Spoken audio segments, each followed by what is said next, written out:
Welcome to the Dr. Wyatt Marriage Podcast, where developing a long-lasting, happy relationship is the status symbol to achieve, and following my tools is one path to help get you there. I'm your host, Dr. Wyatt Fisher, licensed psychologist specializing in couples therapy.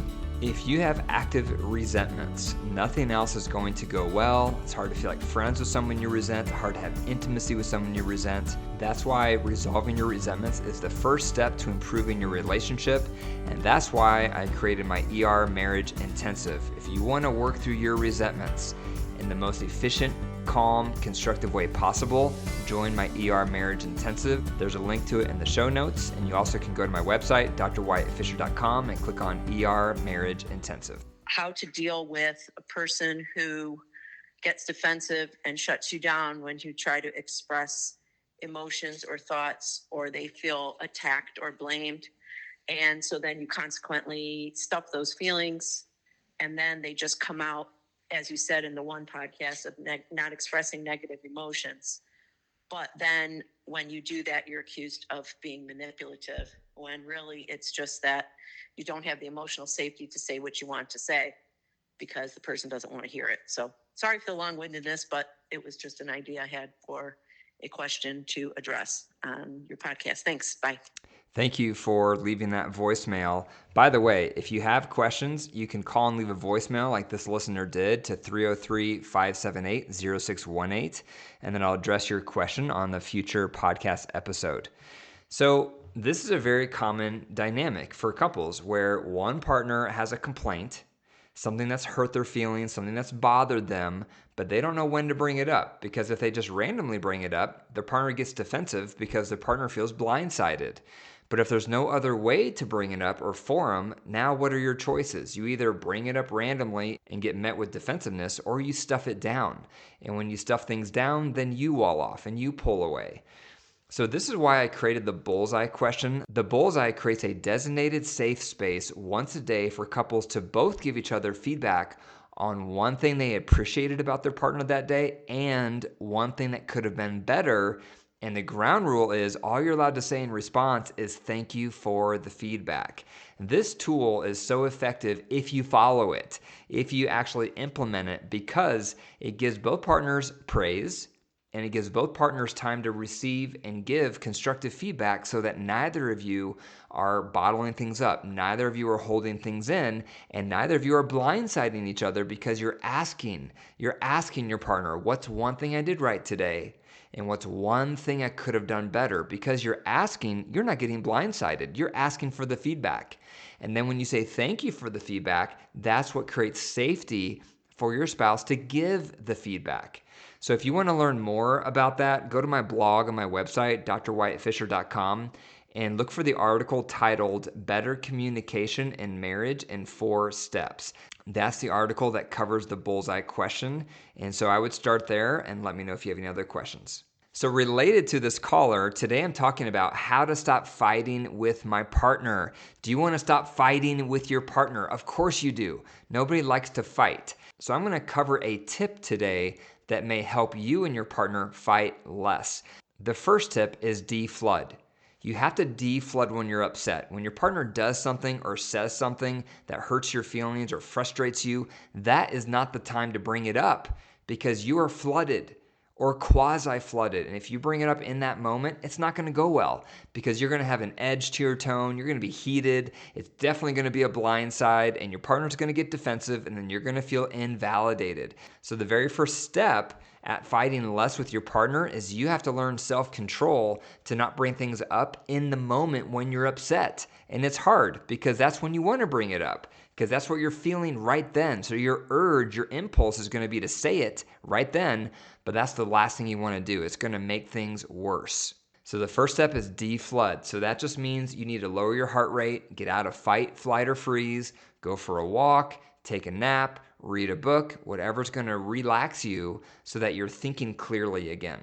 Number 2, when you do bring up what hurt your feelings, ideally you're doing it during the bullseye question.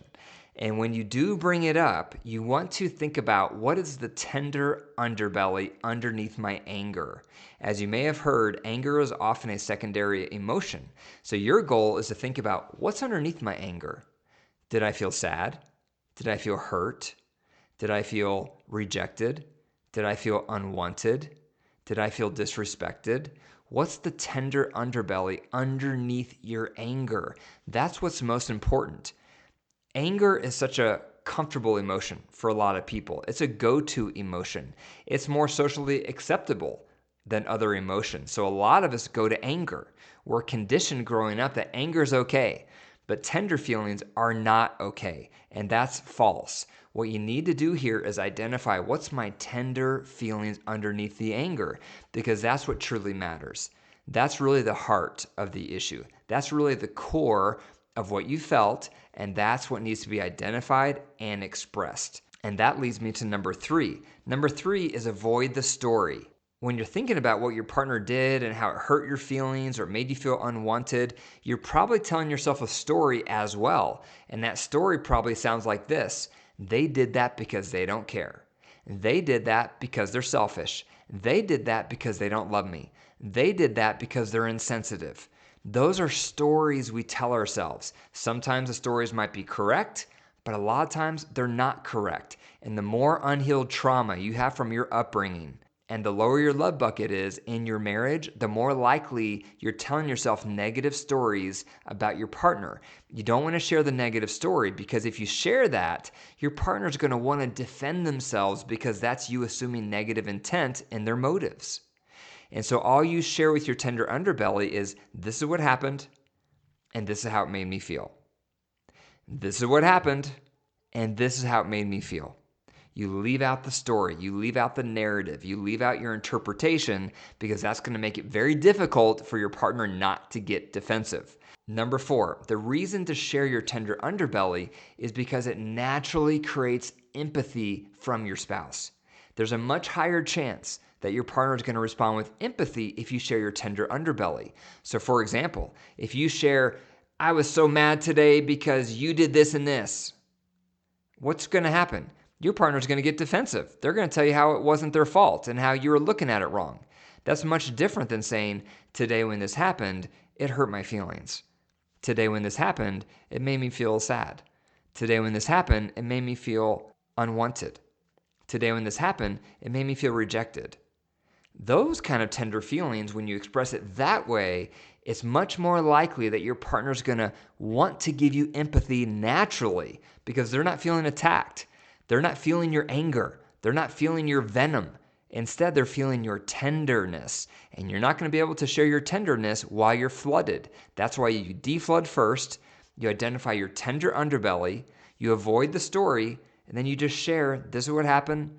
This is how it made me feel. And again, the reason that's so critical is because it naturally pulls at your partner's heartstrings to empathize with your feelings, to be sensitive in their response. Remember, feelings create feelings. So whatever feeling you're bringing to this conversation, it's going to create that same feeling in reaction to your partner. So if you bring anger, guess what? Your partner's going to respond with anger. If you bring tenderness, your partner most likely is going to also respond with tenderness.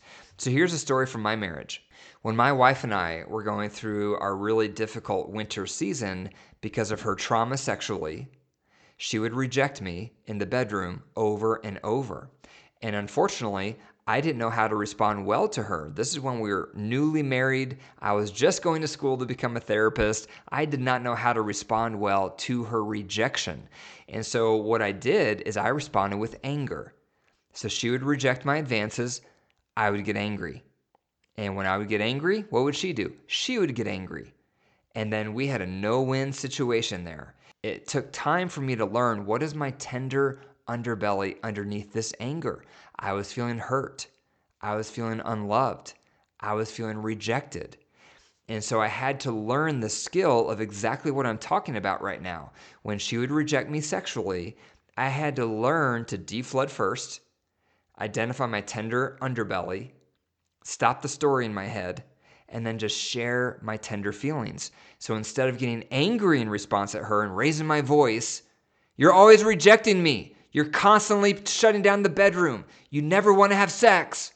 When I would respond that way, it would make her angry and defensive. So instead, when I learned to respond with, feeling rejected in the bedroom really hurts my feelings. Feeling rejected in the bedroom makes me feel unwanted. Feeling rejected in the bedroom makes me feel unloved. When I started sharing my tender underbelly in that way, guess what happened? She started responding with tenderness. She started responding with empathy. She started wanting to move closer to me because it pulled at her heartstrings. And that's what you need to do. So the next time your partner upsets you, they frustrate you, you get angry, deflood. Number 2, think about what's the tender underbelly underneath your anger. Number 3, avoid the story you're telling yourself in your head. Do not share your story. And then by sharing your tender underbelly with your partner, and that leads to number 4, which is they're going to naturally feel more empathetic to how you feel. If you want more support to learn all of my tools, I highly recommend joining my Tools Marriage course. It's my most affordable resource. It meets Tuesdays at 5 p.m. Mountain Standard Time live through Zoom, and we meet every week, and I teach you all the tools. We role play the tools. It's time for Q&A. So if you're looking for an affordable resource, click on the link in the show notes for tools, or go to my website and click on tools. If you found value in today's episode, be sure to click the 5 stars and leave a review. I read all the reviews. I highly appreciate them. And be sure to click the share button. If you found this episode helpful, share it with a friend or a family member that you think could benefit from it. And as a reminder, if you have questions you want me to answer, leave a voicemail at 303-578-0618, and I'll respond back to it on a future episode. And remember, your marriage is alive. If you care for it and nurture it, it will grow. If you deprive it and neglect it, it will wilt and die. The choice is up to you. Take care.